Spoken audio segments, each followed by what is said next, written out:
एक बार एक छोटी सी बच्ची हाथ में मिट्टी की गुल्लक लेकर के भागती हुई एक दवाइयों की दुकान पर गई।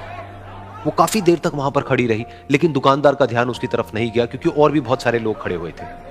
उसने दुकानदार को कई बार बुलाया, लेकिन वहां पर भीड़ इतनी थी कि दुकानदार का ध्यान उसकी तरफ गया ही नहीं। और फिर उस बच्ची को थोड़ा सा गुस्सा आया तो उसने अपनी मिट्टी की गुल्लक लेकर के वहीं काउंटर पर जोर से रख दी, जिसके बाद में जो दुकानदार था और जितने भी लोग खड़े थे वो सब उस बच्ची की तरफ देखने लग गए। और फिर उस दुकानदार ने उस बच्ची से पूछा, बेटे आपको क्या चाहिए? तो वो बड़े ही भोलेपन से बोली कि मुझे एक चमत्कार चाहिए। ये सुनकर के दुकानदार को कुछ समझ नहीं आया, ना ही वहां पर जो लोग थे उनको कुछ समझ में आया, और सब उसकी तरफ देखने लग गए। फिर दुकानदार ने बोला, बेटे चमत्कार तो यहां पर नहीं मिलता है। तो बच्ची को लगा कि वो उससे झूठ बोल रहा है, तो बच्ची ने कहा कि मेरी गुल्लक में बहुत पैसे हैं, आप बताओ आपको कितने पैसे चाहिए, लेकिन मैं आज यहां से चमत्कार लेकर के ही जाऊंगी। तो वहीं काउंटर पे एक और आदमी खड़ा था, उसने उस बच्ची से पूछा कि बेटे क्यों चाहिए तुमको चमत्कार?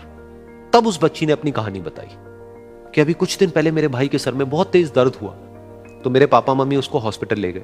उसके बाद कई दिन तक मेरा भाई घर नहीं आया। तो मैंने कई बार अपने पापा से पूछा, लेकिन उन्होंने मुझे कुछ नहीं बताया। उन्होंने बार बार यही कहा कि वो आ जाएगा, वो कल आ जाएगा, वो कल आ जाएगा, लेकिन वो आ ही नहीं रहा था। तो मैंने देखा कि मम्मी रो रही है। अब पापा मम्मी को कह रहे थे कि उसकी दवाइयों के लिए और उसके इलाज के लिए जितने पैसे चाहिए उतने मेरे पास में नहीं है, अब उसको कोई चमत्कार ही बचा सकता है। तब मुझे लगा कि अगर मेरे पापा के पास में इतने पैसे नहीं भी हैं तो क्या हुआ, मेरे पास में तो है। तो मैंने जितने भी पैसे जोड़ रखे हैं वो सारे लेकर के मैं इस दवाई की दुकान पर आई। फिर उस आदमी ने उस बच्ची से पूछा, कितने पैसे हैं तुम्हारे पास में?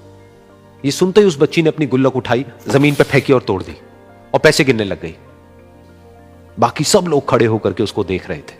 थोड़ी देर बाद उसने सारे पैसे अपने हाथ में इकट्ठे किए और बोली, मेरे पास में पूरे 19 रुपए हैं। वो जो आदमी वहां पर खड़ा था वो थोड़ा सा मुस्कुराया और बोला कि अरे तुम्हारे पास में तो पूरे पैसे हैं, इतने का ही तो आता है चमत्कार। ये सुनकर के वो बच्ची बहुत खुश हो गई और बोली कि चलो मैं आपको अपने पापा से मिलवाती हूं।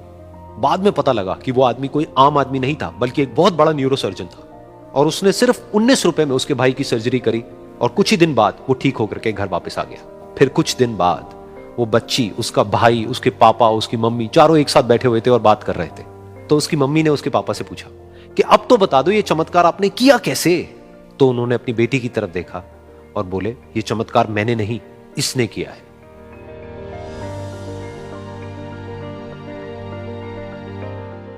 तो यहां पर एक बहुत बड़ी बात है जो हम उस छोटी सी बच्ची से सीख सकते हैं कि जिंदगी में कभी कभी ऐसा होता है कि हमको कोई रास्ता नजर नहीं आ रहा होता है और हम लोग हिम्मत हार जाते हैं। तब हमारे अंदर एक बच्चा होता है जो कोशिश करने से कभी भी पीछे नहीं हटता है।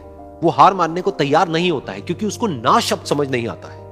वो बच्चा जिसके लिए कुछ भी नामुमकिन नहीं है, क्योंकि वो हर हाल में कोशिश करता ही रहता है।